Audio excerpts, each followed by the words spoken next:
দর্শক এই মুহূর্তে নিউজ রুম থেকে স্টাফ রিপোর্টার মাসুম মিয়া আমাদের সাথে যুক্ত হচ্ছেন। আমরা এই বিষয়টি নিয়ে তার সাথে কথা বলবো। মাসুম, এই যে সুদ হার নিয়ন্ত্রণ বাজারের উপর ছেড়ে দেয়া হলো, এটা আসলে কিভাবে নির্ণয় করা হবে?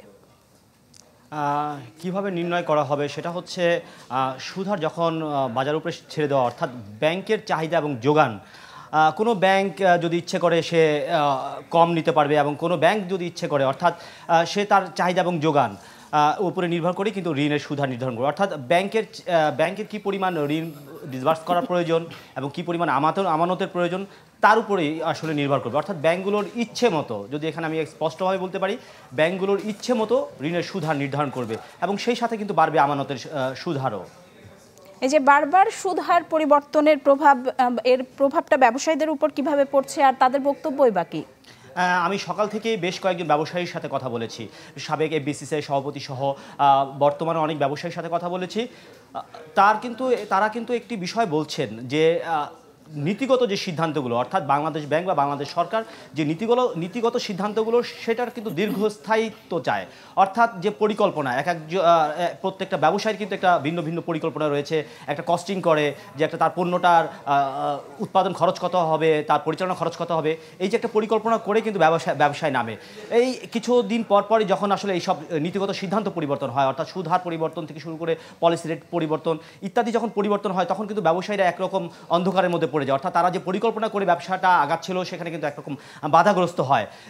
ব্যবসায়ীরা যেটা বলছে যে সুদ হার 6-9 দীর্ঘদিন যে বেঁধে রেখেছিল, সেটাই আসলে একটা বড় বুমেরাং হয়েছে। বর্তমানে যে অভিঘাত রয়েছে, সেই 9-6 অভিঘাতই কিন্তু এখন পড়ছে। অর্থাৎ মূল্যস্ফীতির যে উলোফন ঘটছে, তা কিন্তু এই যে দীর্ঘদিন সুদ হারটা বেঁধে রাখার ফলে কিন্তু এই সমস্যাটা পড়েছে। এবং এই সুদ হার যে এখন ব্যাংকের উপর ছেড়ে দিয়েছে, অর্থাৎ ব্যাংকের চাহিদা এবং যোগানের উপর ছেড়ে দিয়েছে, ব্যবসায়ীরা বলছে এখানে আসলে সবচেয়ে বেশি ক্ষতিগ্রস্ত হবে তারা, কারণ ব্যাংকগুলো তাদের ইচ্ছে মতো সুদ হার নির্ধারণ করবে এবং এতে ব্যবসায়ের খরচ বেড়ে যাবে। নিশি, মাসুম, আরেকটি বিষয় জানতে চাইবো, কেন্দ্রীয় ব্যাংকের যে আজকে ব্রিফিংটি ছিল, সেখানে গণমাধ্যমের কেউ উপস্থিত ছিল কিনা এবং সাংবাদিকদের বয়কটের বিষয়টি নিয়ে আপনি কিছু বলুন। আচ্ছা, শুরুতে নিশ্চয়ই আমি বলতে চাই যে বাংলাদেশ ব্যাংকের বিভিন্ন অনিয়ম, অর্থাৎ ব্যাংক খাতের যে অনিয়ম নিয়ে সাংবাদিকরা সংবাদ প্রচার করছিল, এই যাতে অনিয়মের সংবাদগুলো সাংবাদিকরা না পায়, বিশেষ গণমাধ্যম কর্মীরা না পায়, তার জন্য বাংলাদেশ ব্যাংক একটি পদক্ষেপ নিয়েছে। অর্থাৎ বাংলাদেশ ব্যাংকে সাংবাদিকদের প্রবেশ কড়াকড়ি আরোপ করেছে। এটা আসলে ঈদের আগে থেকে এই কড়াকড়ি আরোপটা শুরু হয় এবং শেষ পর্যন্ত আমাদের যে সংগঠন রয়েছে ইকোনমিক্যাল রিপোর্টার ফোরাম, সেই নেতৃবৃন্দ কিন্তু বাংলাদেশ ব্যাংকের গভর্নরের সাথে একাধিকবার কথা বলেছে এবং চিঠি চালাচালি করেছে। গভর্নর একরকম আশ্বাস দিয়েছিল যে IMF-এর সফরটা শেষে তারা একটা সমাধান ডাকবে। অর্থাৎ আজকেই কিন্তু একটা সমাধানের কথা ছিল। তো যথারীতিভাবে এই যে সংবাদ সম্মেলনটা ডেকেছিল, আমরা সবাই যারা গণমাধ্যম কর্মী, বিশেষ করে ব্যাংক নিয়ে যারা কাজ করি, তারা কিন্তু সবাই উপস্থিত ছিলাম।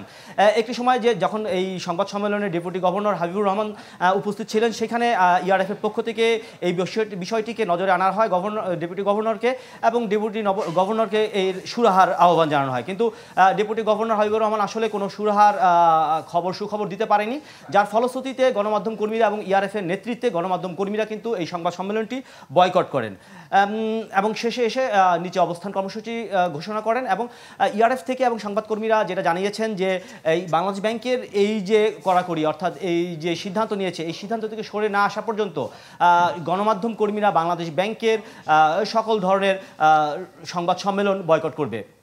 মাসুম, অনেক ধন্যবাদ আপনাকে। দর্শক, ব্যাংক ঋণের সুদ হার পুরোপুরি বাজারের উপর ছেড়ে দিয়েছে কেন্দ্রীয় ব্যাংক, এ বিষয়ে কথা বলতে নিউজ রুম থেকে আমাদের সাথে যুক্ত হয়েছিলেন মাসুম মিয়া।